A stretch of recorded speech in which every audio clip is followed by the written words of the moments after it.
We usually associate flooding with rain and hurricanes, but more and more often, coastal communities are facing what's called sunny day flooding.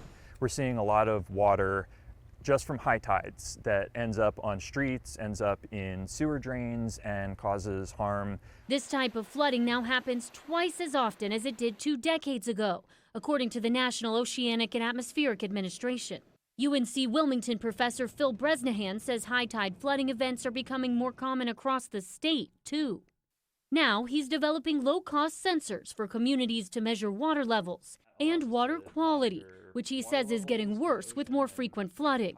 I'm not sure anyone's infrastructure is ready for the changes that we're starting to see, to be honest. In places prone to sunny day flooding, such as Beaufort, North Carolina, stormwater systems can be inundated with corrosive salt water, damaging and filling up the pipes. And so even on days when the tides alone might not be enough to cause flooding, our drainage systems might be backed up by seawater. It's sort of like our bathtub drain is plugged. Add rain or extreme weather to those conditions, and it's the perfect storm for wastewater treatment plants and drainage systems to become overwhelmed, mixing sewage into waterways. It's increasingly important for communities to have the tools to see what's going on in their own water.